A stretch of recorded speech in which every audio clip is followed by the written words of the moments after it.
Welcome to the JB Font channel. I am your host, James Fauntleroy. So good to see all of you here on this beautiful day. The JB Font channel is available on all major podcast platforms, so go ahead and subscribe there. Also part of Revolutionary Blackout Network, so you can find me there on Sundays for the JB Show and Thursdays for the Savvy and JB Show. Now, if you have not already, you guys can go ahead and subscribe to my Substack at jbfont.substack.com. This gives you email notifications whenever I go live, upload clips, or write any articles. And if you have not already, you guys go ahead and give a like to the stream. This pushes me out into the algorithm so I can reach more people to help inspire as well as inform. So thank you so very much for that. Hello to everybody that's in the chat that's watching on this premiere. It is so good to see you. I would like to introduce my guest that we will be speaking with. My guest is a political commentator, a host of the Silk and Steel podcast. We have the wonderful and brilliant Carl Jha joining me right now. Good to see you back on the channel. Hi, Jay. Hi, James. Good to be back. Yeah, so last time we talked about especially a lot of things regarding China. You were telling me especially about the different facts regarding China, which I was pretty impressed with. And one of the things that, you were speaking about is the relation between China and the West. And one of the things I wanted to get your perspective is from your perspective about Kamala Harris now no longer just being the VP. Now she is essentially the presumptive Democratic nominee. For people who do not know Kamala Harris, well, here she is. I'm sorry to subject you to this, Carl, but this is what we got now. Poor hubby. Poor hubby. No.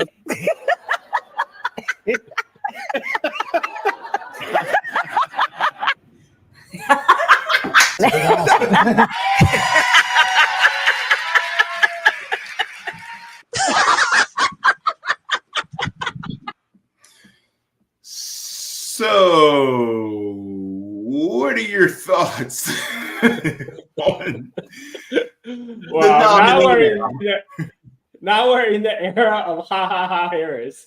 I think I think Democratic establishment may have they did pull off a coup. The coup, Biden. I mean, Biden was forced to step down, by none other than Obama and other heavyweights, Pelosi, etc., because they realized after the failed Trump assassination that they're going to lose. They're going to lose and possibly lose big to Trump.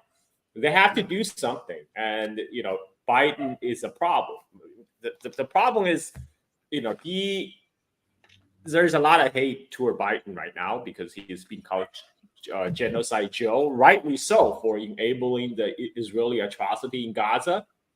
And by continuing in power, it's just a middle finger to everyone, because he's just basically has been gaslighting everybody for the past few years by saying, oh, no, it's not cognitive. There's nothing wrong with my cognitive ability, just a stuttering. The economy is doing great. You guys are just whining. I mean, he's been constantly gaslighting us and continue to pursue the failed strategy of the U.S. empire of impoverishing the working class while continue the militaristic policies abroad, including the full-throated support for Israel. He said, I'm a Zionist. You don't have to be a Jew to be a Zionist. I'm a Zionist. And we've seen the results of policies. So the Democratic Party knew they had to distance themselves from Biden and his legacy. And Kamala Harris, I think she fits the bill because, look at what she has done in the last 3 years. Exactly. She hasn't done much. But that actually distanced herself from the Biden administration, because all we see her is her in front of camera doing silly stuff like laugh it up, yak it up, and throwing out word salad. She just keep on talking about. I mean, right now she's really her whole world is just completely unburdened by what has been, which is Biden administration, and looking forward what will be. But I think that itself might even be a front, because I was looking at Kamala Harris' public appearances before the Biden presidency, even during the Democratic primary in 2020. She didn't talk like that. She was very forceful public speaker. She didn't talk like an airhead, but there's an advantage of being presented as a total no-brain person, because it's hard for you to hate a dumb person, right? I mean, right now Joe is hated, but Kamala Harris, by presenting herself as this like total airhead with no brains, you might think she's dumb, but it's hard for you to hate someone like that. I mean, she's acting like our auntie who's constantly high on weed, and it's ridiculous to think that person should be the president of the United States. But on the other hand, you have Trump. They're playing on the fear factor right now. They're saying anybody but Trump, right? And then you have Kamala Harris, who may not know what she's talking about, who continually throwing out vacuous statements, but at least she's not Trump, and she's relatively distanced from Biden administration by the pure fact she hasn't done anything in the last 3 years.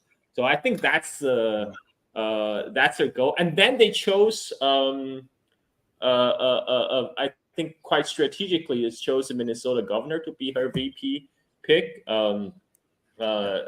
because now we're just have this maybe an airhead, but maybe even lovable auntie, and then you have a someone who can be packaged as a social democrat as a VP, and they're being packaged as a presentable alternative to Trump administration. And now you see all the Democratic operative, all active on social media, now saying, "Oh, we gotta worry about things at home. Sorry, we can't be bothered about what's going on in Palestine right now, because if Trump becomes a president, it's game over for us. So we have to care about us." I mean, they're already talking like they themselves are facing genocide in the United States when actual genocide is happening in Palestine. This is what they're trying to do. They always do this divide and conquer, and presenting themselves, the Democratic Party, as the only choice. And what did that get us? Well, that got us the Biden's first term. We've seen what a disastrous policy that was. But now they're playing the same trick, trying to get the same people to vote for them again, just so it's not Trump. This is, I don't know. Like right now, it's the Trump camp is also not doing themselves favors. Like the Trump's VP, J.D. Vance, is doing his utmost to alienate, women voters everywhere. He's not going to get that white women vote if he keeps talking. Calling everybody cat ladies, and like how childless woman is a disservice to the society. I mean, the whole election is a shit show, right? I mean, from my stance, a pox on both their houses. I don't believe the electoral process anymore. Not after Obama's term. Not after Bernie Sanders campaign. No, I'm done with that. But if I am to vote, if anybody, I will vote for Jill Stein. Okay. At least there's one candidate who is not 100% backing Israel in their genocidal campaign. But right now, Harris, Biden, Harris, Trump, they're the same, man. They're the same. This is. There might be some minor differences in terms of domestic policy, but we are still facing with a uniparty ruling us. And even though Trump is a destabilizing factor for the establishment, you look at the Trump first term. I mean, he's co-opted by all the war hawks and all the and he's surrounded by all these people who have worked in the deep state. So he's not the anti-deep state candidate. Nobody is. They're all the same. So for me, yeah, screw them all. Screw them all. That's my take. And in fact, just to solidify your point, I want to share what happened when Palestinian activists actually tried to have a conversation with Tim Walz. And this was their reaction right afterwards, because he canceled the meeting with them. Assalamu alaikum, everyone. This is Sanat Wazwas from AMP. I'm standing here outside of the Minnesota State Capitol with our AMP members and Gaza families here from Minnesota. And I'm just here to tell you that we were supposed to meet with Governor Walz and our meeting got canceled. We met with the staff right before then, and they were under the impression that we were going to talk about our stories and just share our stories and cry and play the victimhood narrative. But as soon as we told them that we would not just share our victimhood, but talk about how we can materially affect change, how Governor Walz can and should divest from the SBI, that's when they decided to go deliberate. And then they came back and informed us that our meeting was canceled. They used the excuse that Governor Walz just wanted to hear families tell their stories, but didn't actually want to hear about the material changes, that this would be too long of a process.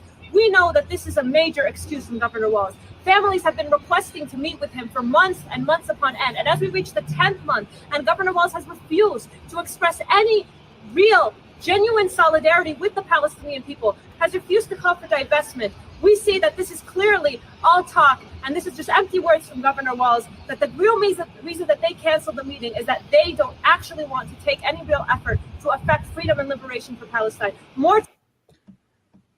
Your thoughts in reaction to that?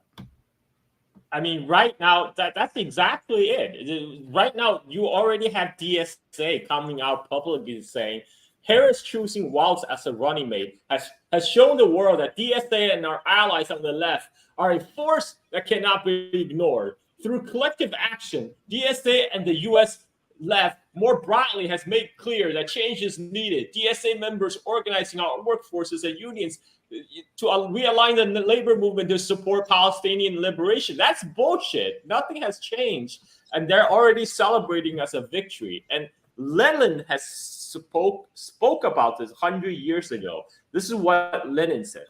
He said, they, quote unquote, social democrats, are just as much traitors to socialism. They represent that top section of workers who have been bribed by the bourgeois.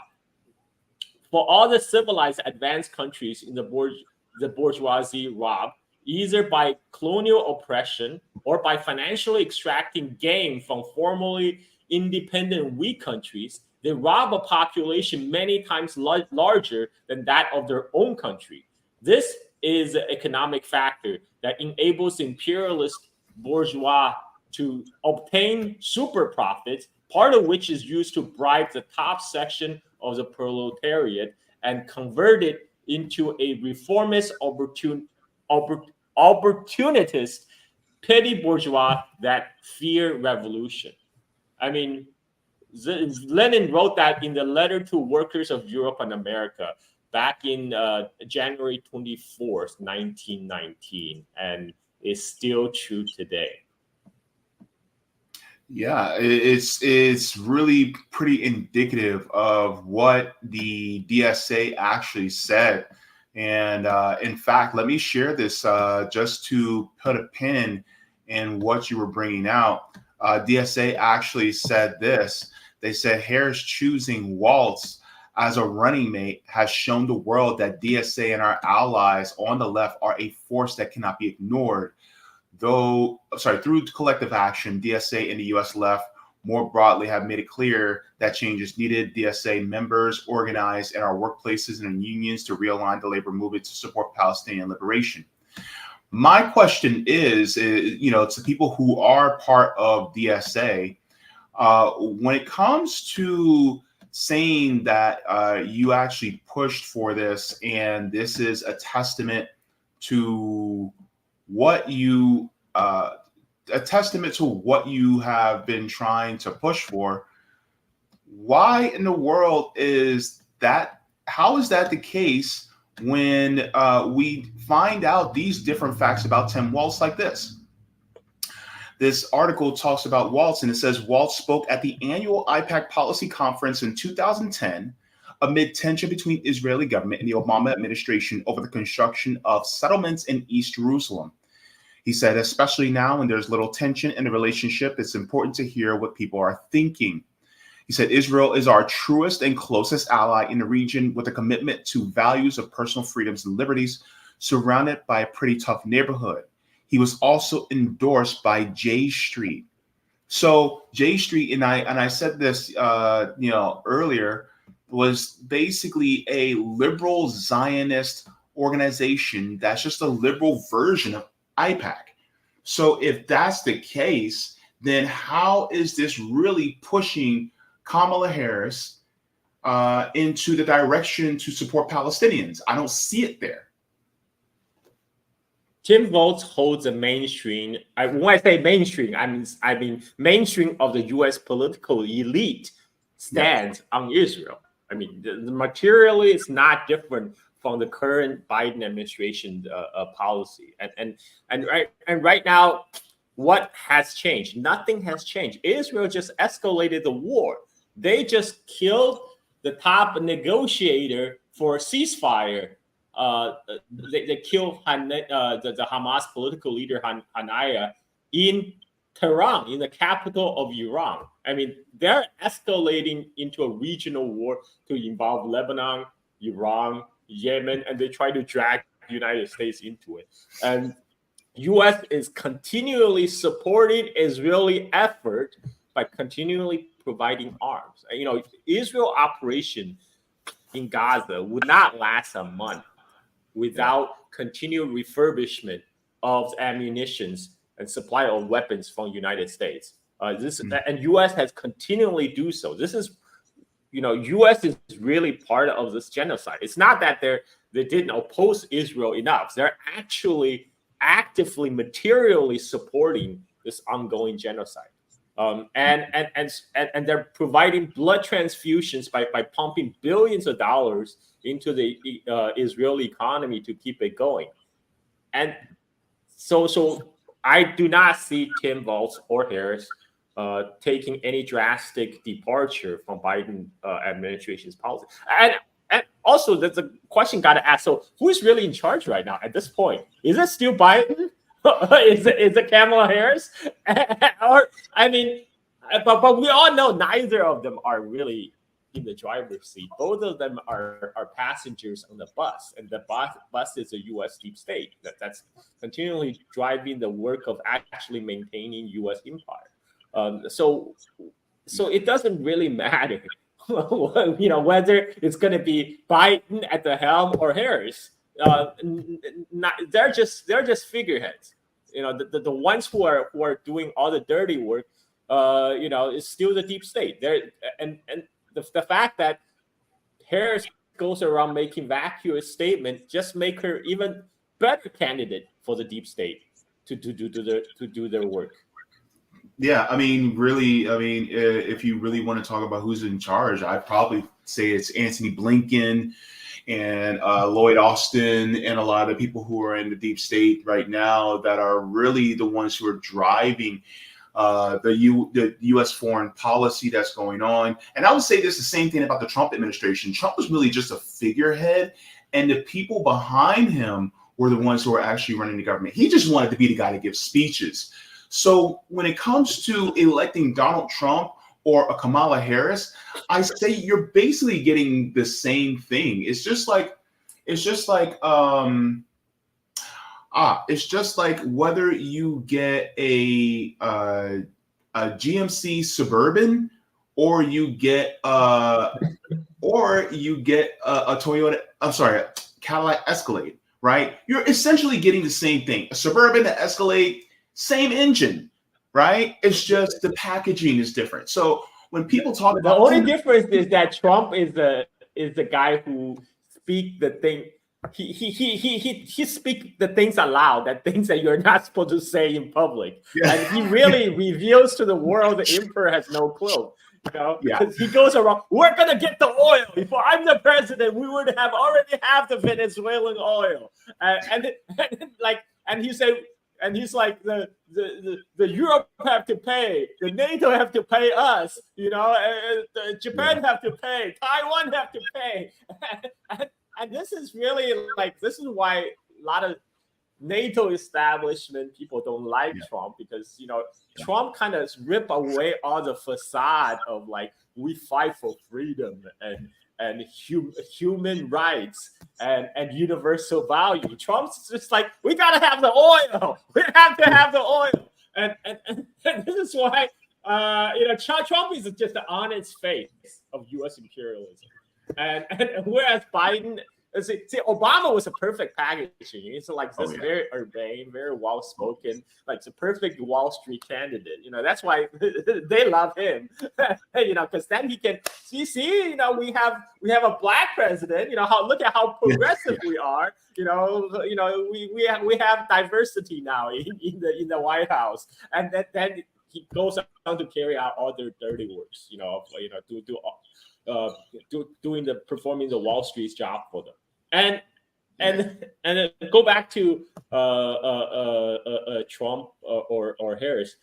You said that you think that real people who are calling the shots are probably people like Blinken, Lloyd Austin, Jake Sullivan, etc. These three just wrote a opinion piece in the Washington Post, and it's entitled "Biden's Opinion: Biden's Indo-Pacific diplomacy has made America's future more secure." And I quote a passage from this article. No place. This is what they say. No place on earth is more critical to Americans' livelihood and future than the Indo-Pacific. I mean, they basically reveal the game right here. They're saying the Indo-Pacific is more critical to America. Is more critical to the American empire than America itself. They got their priority straight, apparently. Because they're just saying, Americans, you guys don't matter. We have our strategic priority in the Western Pacific, in containing China. That's more important to us than actually America itself, than livelihood of average Americans at home. I mean, this is what U.S. is about. I just saw another tweet about how every country in the world is building subway, but U.S. has pretty much given up. And I tweeted, well, U.S. has pretty much given up on everything except maintaining the empire. I mean, that's the only thing they care about. Building infrastructure for the plebs. No, the rich are no, we're not interested. What's in it for us? My God, yeah, exactly. Carl, I'm telling you right now, it makes me itch. It's so terrible. Everybody's jumping on this Kamala train, and I'm like, she has no policy at all listed on her website. I already checked earlier today. I can check again. But the crazy part is, it's between her and Tim Walz, they're going to be that mold. Whatever the deep state wants her to do, that's what she's going to do. So if they're going to want to continue the tariffs on China, they're going to do that. If they're going to want to continue aggression towards Russia, that's what they're going to do. If they want them to continue supplying Israel with billions of dollars a year just so that they can keep on massacring Palestinians, that's what they're going to do. And no matter of what, and they know that they're going to get it whether it's Harris or Trump. That's the point that I'm trying to make to people. And a lot of times people will say, well, that's over there. We're talking about what's happening for us here.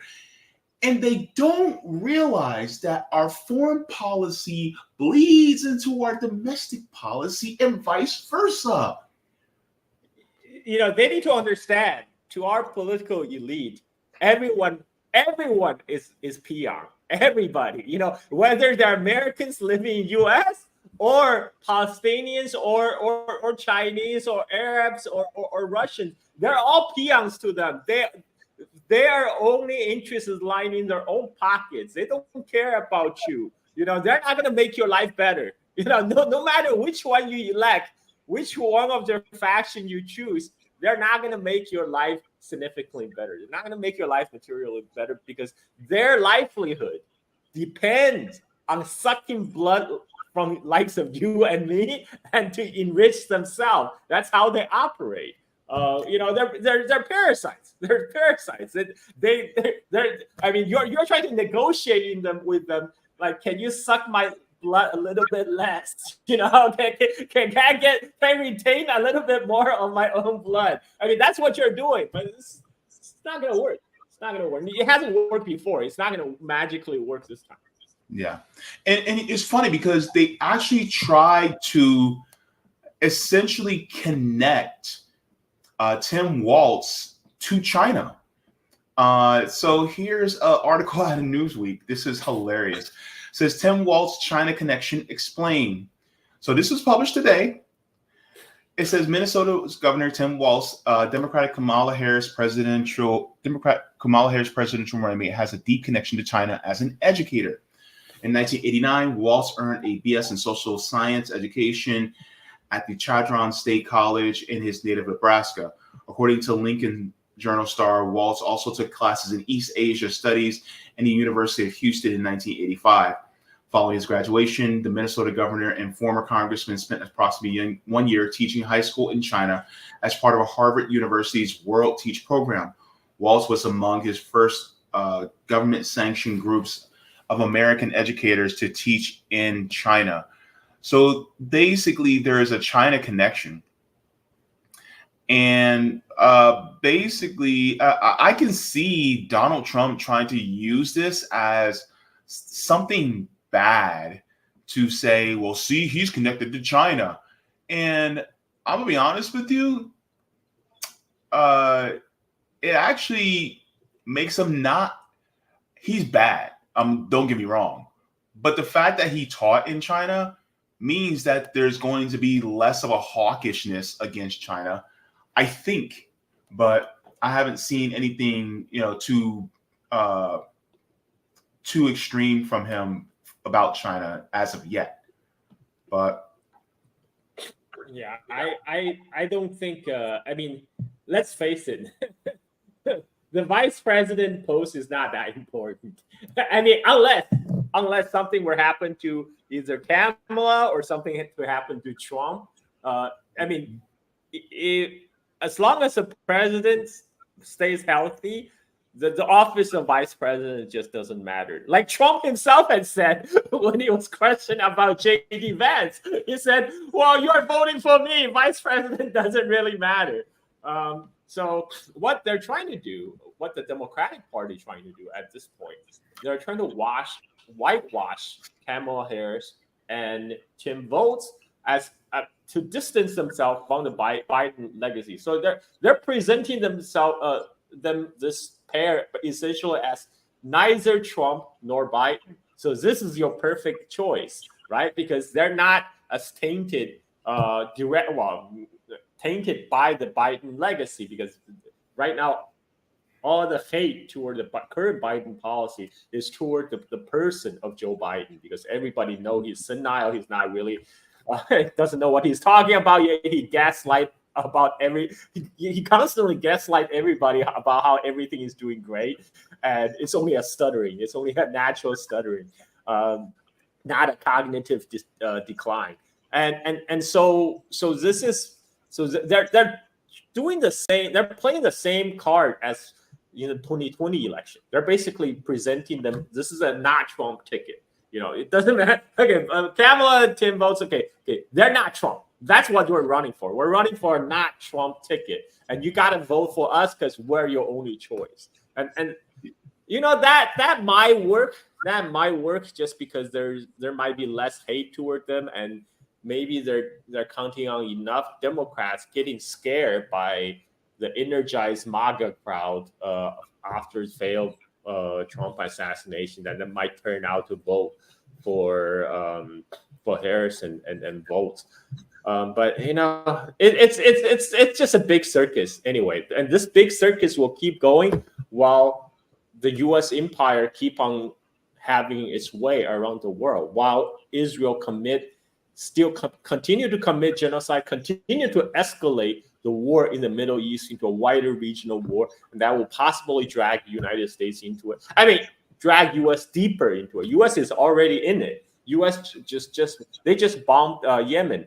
U.S. this time not Israel, but U.S. just bombed Yemen. I mean, U.S. have been basically waging a war on Yemen for decades now, and this is since 2014, and now they're continually fully committed to it, and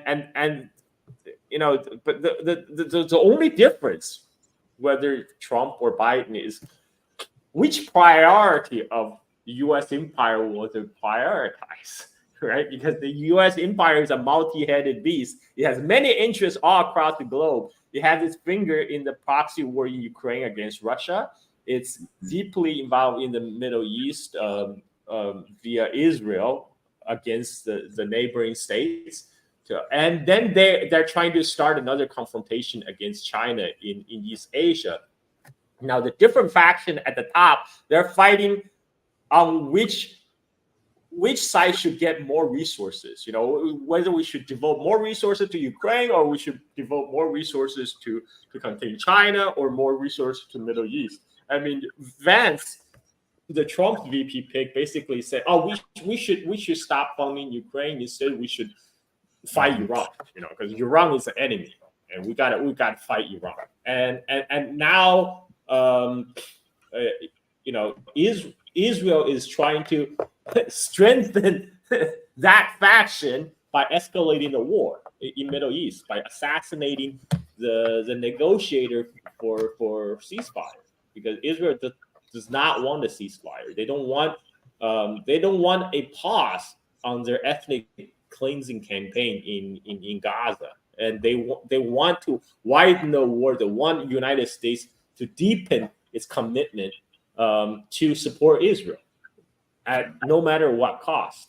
So this is what we're really talking about here. We're not talking about a reform U.S. empire. We're not talking about a reform U.S. We're just talking about which factions of the imperial elite that's gonna takes a helm. That's what this election is about. Absolutely. Thank you so much for that. I want to shift gears to what happened a little over a week ago when Microsoft had a major outage over the entire world. This was part funny, part scary, but I just want to get into this really quick. So this is a report from Fiorella Isabel, says major global IT outage grounds planes, disrupt banks. Airports, banks, and other key sites around the world have reported disruptions amid communications after a computer glitch caused by a software update that locks Microsoft systems may be causing problems. So let's just take a look at this and meet on the other side. A major IT disruption has hit global communications, with flights right across the world delayed. Airports are citing a global technical system outage that's affecting airlines and causing disruptions. Now, reports say Microsoft platform networks have crashed. U.S. cybersecurity company CrowdStrike has admitted to being responsible for the error. The firm supplies updates for Microsoft. By the way, this is happening just a day before the Russian antivirus firm Kaspersky said that it is quitting the U.S. market, citing pressure from American authorities after operating there for 2 decades. I want to go through a list of everything is affected here. So just, you can see it on screen now, everything which is being dealt with right now. You have a list across the world, Europe and the US and Australia in particular being hit. Now, Berlin Brandenburg Airport grounded incoming and outgoing flights. US companies, including United Airlines and Delta Airlines have suspended flights, check-in delays of hours, apparently because of that. 10,000 passengers as well reportedly stranded in Britain. The nation's two busiest hubs, Heathrow and Gatwick, are mainly affected, the two hubs mainly affected by delays as well. The London Stock Exchange facing outages too. And those watching in Britain, you may have been changing channel. We hope you don't. But throughout the morning, you'll have noticed TV news channels stopping their broadcast live on air, including Sky News, which has been going on and off throughout the last hour or so. Reports coming in as well from Australia that the National Emergency Mechanism Group will meet shortly to deal with the major disruption. In fact, we heard first from that country about what was ongoing today. The 911 emergency service is reportedly experiencing issues as well in the US. Microsoft has said the company is working to resolve the technical issues. We will bring you more on the developing stories as it. So that happened.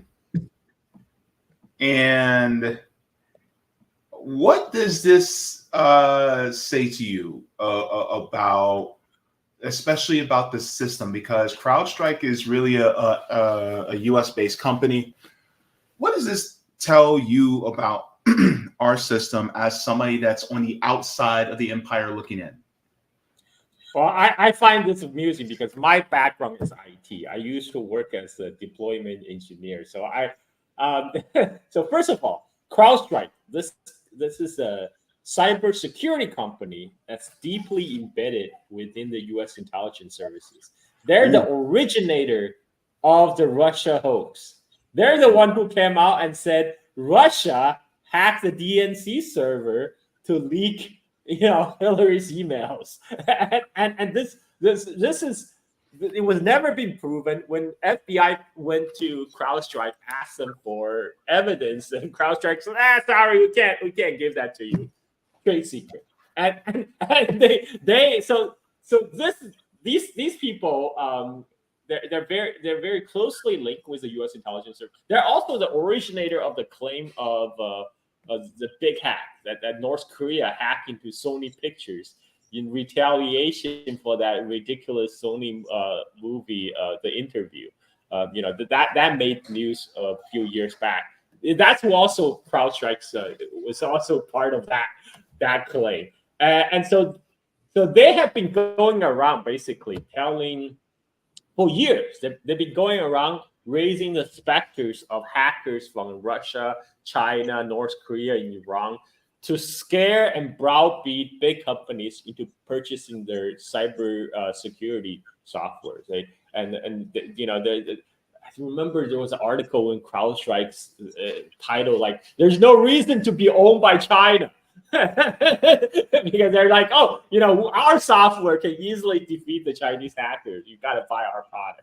So this is how CrowdStrike got them into by closely working with the U.S. government, and they got themselves into this very lucrative business of sitting on top, integrating with a lot of the business corporation, mission critical IT platform like Microsoft, Windows, and what they did. This is what they did to cause the outage, of course. Okay, first of all, I mean, it's so comical. They're going to tell everybody you have to buy our security software, otherwise you're going to get hacked by Russia, China, Iran, North Korea, all these unfriendly regimes. They're gonna compromise your critical infrastructure. But then they went ahead and brought down this global meltdown. And the way they did it, this is so dumb. They had a common coding mistake, which that happens. But this is why you test your software. and it's such a common mistake that they could have like an automatic scan of their code to catch a mistake like that. They didn't have that. Of course, they didn't have that because they source their. But anyway, so they did not do that. Then they did not. I cannot understand how they didn't test their software. I mean, they normally the what you have is you have a sandbox environment to test your code. Once you're satisfied, you push it. You don't push it directly to production. You create a staging environment where it's set up just like your production environment, but only it's not visible to public, only visible to you. So you test it internally, satisfy, then you push it to production environment. First of all, it's a no-no. Just push code straight to production, and not only did they do that, they did a force update. So they did a force update on a Friday morning. So first of all, like it's not a software update where they give you an option like, there's an update available. Do you want to update to the latest software? No.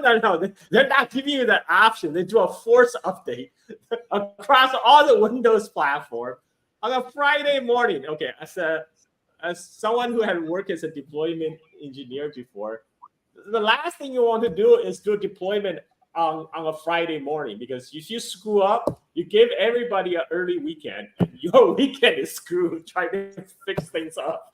So they just basically went against everything in the book, and somehow this got through, and they brought down the entire global infrastructure that was dependent on Microsoft Windows. And after this happened, their CEO, instead of offering a humble apology, they said, well, there's no need to be alarmed. This outage would only impacted Microsoft, only impacted Windows systems. And if you have any problems, feel free to contact our customer service.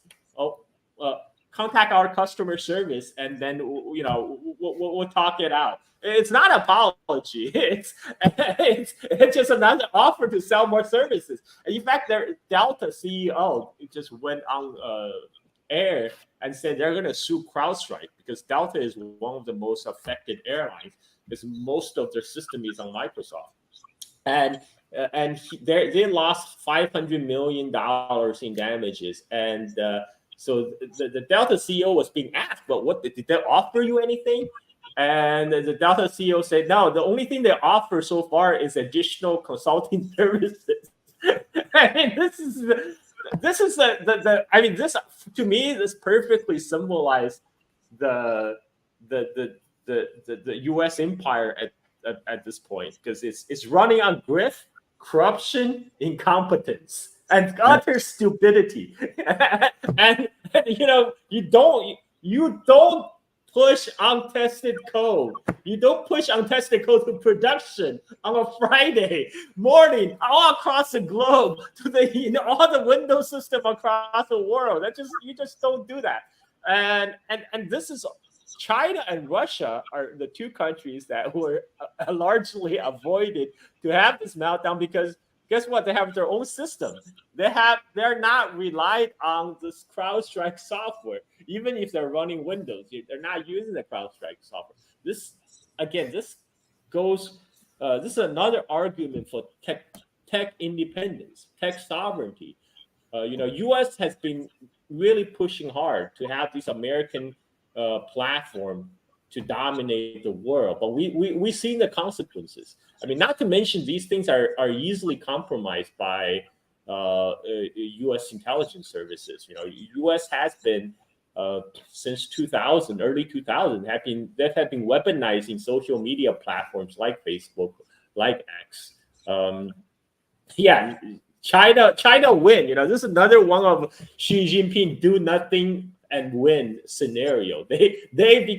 Why? Because China had the Great Firewall, and so China built their own independent IT ecosystem that's not reliant either on Windows or definitely not reliant on the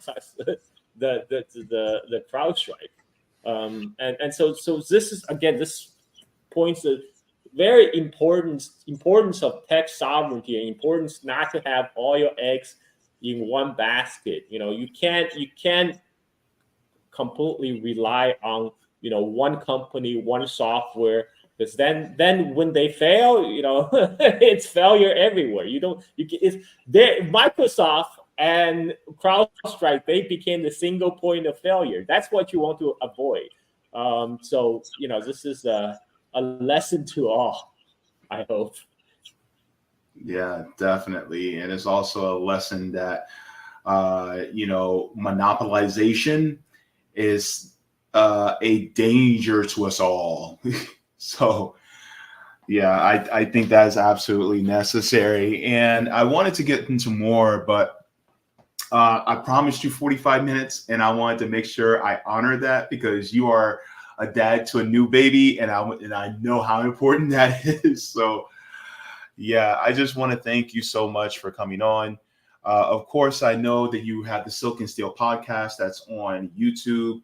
Where else can they find you as well? So I have my YouTube channel, as you mentioned, just Carl Za. I'm also a prolific shit poster on Twitter or X, and my handle is just my name, Carl Za. And I also have my Silk and Steel podcast is hosted on Patreon. I'm currently doing a chronological retelling of the Chinese history from the beginning. The good news is I already covered the first 1,000 years, but which means I have another 3,000 years to go. And currently, I'm in year 521 BC when Confucius is 30 years old. So if that's people's cup of tea, come check me out on Patreon. Look up Silk and Steel podcast. All right. Thank you so very much for joining me. It was a pleasure. Congratulations on the new kid. And I will catch you on the interwebs, and I will continue to like the shit posting that you place because you literally put the West to shame, and I love it. Thank you very much, James. All right. Have a good night, Carl. Bye-bye. All right, everybody. Thank you so very much for tuning in. So, of course, that was a great conversation with Carl. If you guys have not already, you guys really should consider going over to Silk and Steel podcast and, gleaning from Carl Jha all the things, especially geopolitically, especially if you want to learn more about China. I think between people like him, I'm blanking on her name. I think it's Jaylene, as well as Danny Haifong. Just those three, you will learn a whole lot about China from an anti-imperialist perspective. So I really think that you guys should definitely take your cues and just subscribe to channels like Carl's. So thank you very much. Now, if you guys have not, go ahead and give the stream a like. That pushes me out into the algorithm. Thank you very much. Now, also, just want to give a shout out to all the patrons on Patreon, because without you guys, I would not be able to do this type of work. And you guys are so gracious and so kind, and you make this possible. So let's get into it. So just a big shout out, and we're going to show all the tiers here. We have Mega JB Fonters, Super Duper JB Fonters, Super JB Fonters, JB Fonters, Comrade, Solidarity, and JB members. And we just want to give a shout out to new member, MC. Thank you so very much. Is that short for MC Hammer? Thank you so very much for keeping the lights on the channel. And just as for everybody who doesn't know, this channel is permanently demonetized. So if you like to support the channel, you can support via Patreon or PayPal. So thank you so much for that. It's deeply appreciated. So with that being said, I'm going to head on out. It is so good to see all of you guys here. Look, like I always say, water your plants, water yourselves. Leave the world better than you found it. Smoke them if you got him. Drink them if you got him. If you ain't got him, then watch something funny, because joy is revolutionary. Or read, because reading is fundamental. I will see you all in the next one, and I love you for watching. Mwah! Forehead kisses to every single one of you. And look, just don't believe the hype and focus on policy, especially both foreign and domestic policy. I'll see you all in the next one. Thank you so very much for watching my channel, and I deeply appreciate it from the top and bottom of my heart. If you wish to support the channel further so I can keep bringing you content that is educational and informative, you can become a patron on patreon.com/jbfont. You can find that link in the pinned comment or in the description below. No matter what you give, you'll be supporting independent media and education that helps make the world better. Thank you so much, and you can watch more of my content here. Mwah. Forehead kisses, and have a beautiful day.